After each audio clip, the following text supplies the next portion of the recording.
Hello, this is Alfred's Basic Adult Piano Course, Lesson Book Level 1.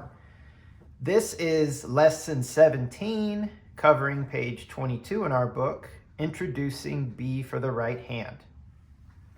So you're going to take your right hand to the C position, and you'll notice your thumb is on C. So the new note that we're learning is B, right below that C.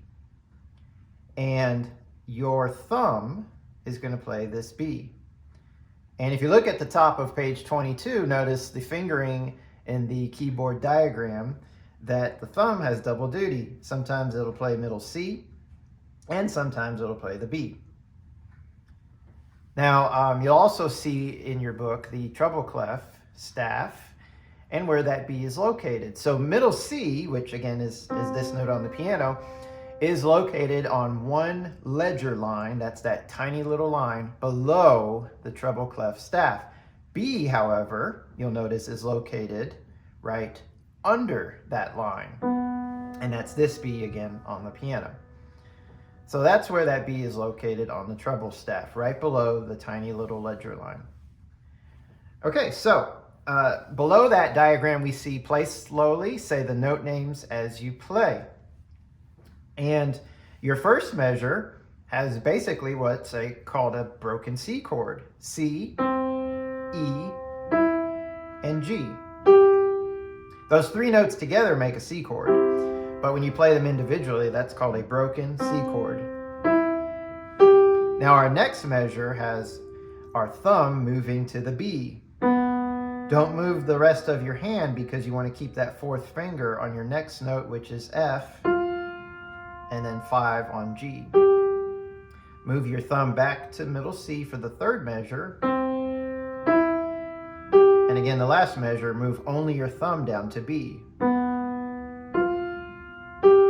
So it's really important that you move the thumb and not the entire hand, because if you move the entire hand down to B, notice if I do that, that my fifth finger is now on F, and I'd have to stretch my fifth finger to G. It's a lot easier to move your thumb than stretching your pinky. All right, so now I'm going to play that whole line straight through. Notice there's 4 beats in a measure, and notice 2 quarter notes followed by a half note in every measure.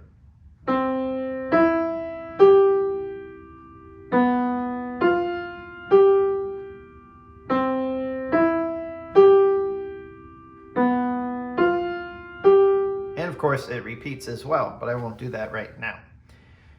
Once you get comfortable with those broken chords, then we're going to go down below and play the block chords, C and G7 for the right hand.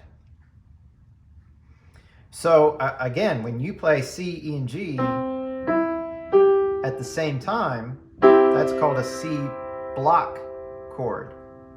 When you play B, F, and G7 all at the same time, it's your G7 block chord. So you're going to want to practice going back and forth between the C block chord and the G7. Again, when you do that, make sure that you're only moving your thumb. So here's the fingering for my C chord. Notice my fourth finger is not playing the F, but it's right there above it. So it's really important you only move the thumb to the G7 chord because your fourth finger needs to stay right there for the F, and of course your pinky for the G. When I go back to the C chord, notice my third finger should be above the E already, and of course my pinky's on the G. So really focus on that fingering. And again, the key to making this work is nice curved fingers.